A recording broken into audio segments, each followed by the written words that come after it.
We're a couple of hours away from low tide. It's time to get in the water. It's deployment day for this team from the University of Florida.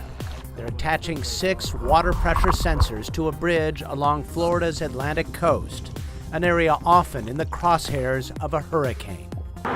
These are oftentimes the only way that people can evacuate those regions and that emergency services can get into those regions. So they're really important from that perspective.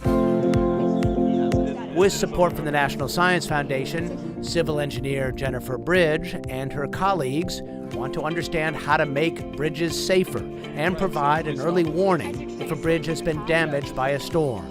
To do it, they've developed this bridge-mounted sensor system to collect data at the source and transmit it back to their lab in real time during a hurricane. There have been lab studies to look at wave and surge loads on bridges, but to date there hasn't really been anything on bridges, especially during storm events. They're particularly interested in looking at concrete bridges vulnerable to hurricanes in low-lying coastal areas. These are the type of bridges where we saw failure during Katrina and Ivan and previous hurricanes, where you would see the deck kind of came off the supports of the bridge. 21 right now. The day before the deployment, the team did some final tests on the sensors back at the lab.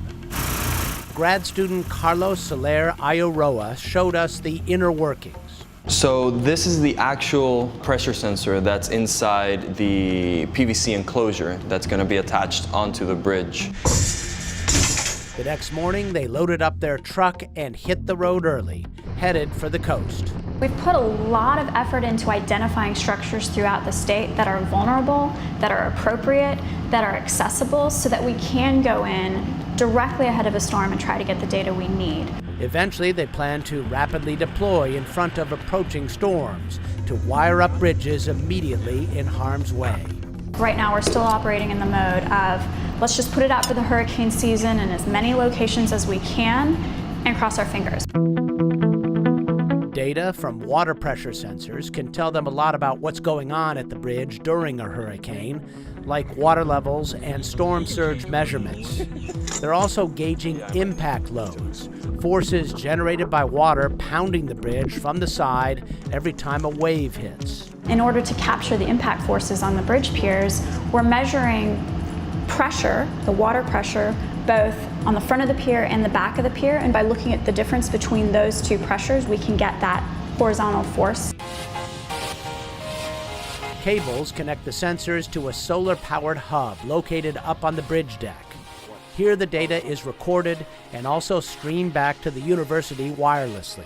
They're tackling a difficult hardware and software challenge to put together a system robust enough to keep operating under hurricane conditions. We do have storage in our system on site, so should we lose communication, we can go back in later and try to extract that data. Now, that's assuming that the brains of our sensor system haven't also been washed away. The way that we try to prevent that happening is that system is up on higher ground, so we try to put that in a less vulnerable location. At the end of the day, they still had some work to do tying down all those cables.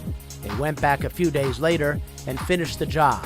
What we're measuring right now is the wave and the water loads on the structure. What we're not measuring right now is how the structure is responding to those loads. So the types of sensors we may add in the future will be sensors that can actually capture the response of the structure. Engineering more resilient infrastructure, understanding better what's happening with coastal bridges when they ride out a storm.